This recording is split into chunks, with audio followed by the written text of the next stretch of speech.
Should a school-aged girl or a grown woman be forced to give up her privacy in a locker room because a biological man identifying as a woman wants to change there?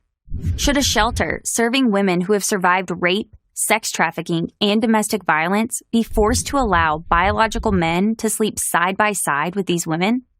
Should faith-based adoption providers be shut down for following their conviction that the best environment for each child includes a mother and a father in a committed and stable marriage? Should a biological male who believes he is female be allowed to compete against women and girls in female sports, depriving female athletes of a level playing field and countless opportunities to win and even earn college scholarships? According to the so-called Equality Act, a priority for Democrats, including President Biden, the answer to all these questions is yes. Despite its appealing name, the Equality Act poses an unprecedented threat to women, children, free speech, and religious freedom. At its core, the Act ignores what science tells us about the differences between men and women, leaving women and girls to pay the price in shelters, locker rooms, and on the field of play. The same goes for a similar bill dubbed Fairness for All, which proposes meager and likely temporary carve-outs for religious groups. In short, the Equality Act doesn't offer equality. It creates victims. How would the Equality Act do this? By adding gender identity and sexual orientation to federal laws like the Civil Rights Act of 1964, the Act seeks to impose the government's views about marriage, sex, and what it means to be male and female on the entire nation. For starters, the Equality Act would mandate that men who identify as women be allowed to compete for spots on female sports teams, for women's scholarships, and for other academic and sports-related opportunities designed specifically for women. Female athletes like Selena Sol, Chelsea Mitchell, and Alana Smith know this firsthand. They've all become victims of local policies similar to the Equality Act that force them to compete against biological males in competitive track meets. The results are predictable. Over a 3-year period, high school girls in Connecticut missed out on 15 titles and 85 opportunities to advance to the next level of competition. With the Equality Act, female athletes across the country will pay the price for ignoring the meaningful biological differences between men and women. Women competing against similarly gifted and trained males know the outcome of the race before it even starts.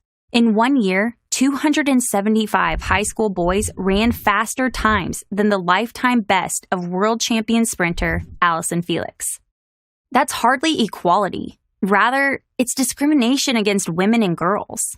But that's just the tip of the iceberg. The Equality Act also poses a major threat to the very existence of religious organizations like schools, charities, and even churches.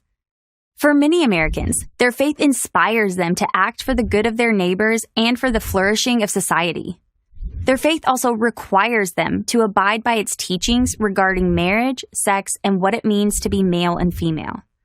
But the Equality Act directly threatens the ability of religious organizations to serve others according to the beliefs that inspire them.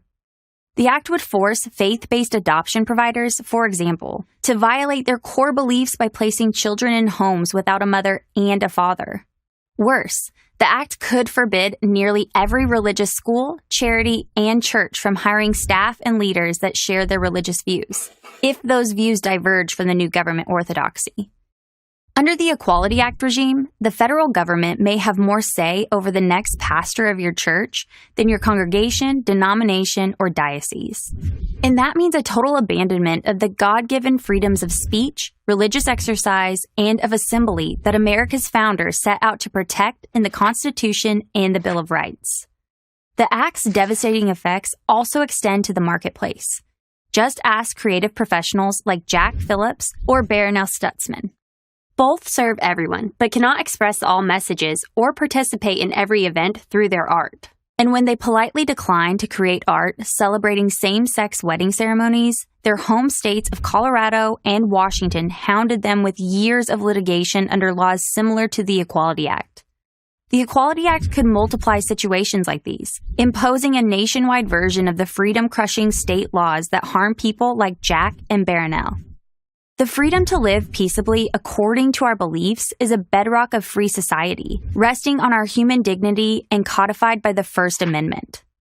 The Equality Act imposes a belief system about marriage and human sexuality on everyone and treats reasonable people who disagree with the government's views based on decent and honorable grounds as hostile and unfit to participate in the marketplace. Our nation can and must do better.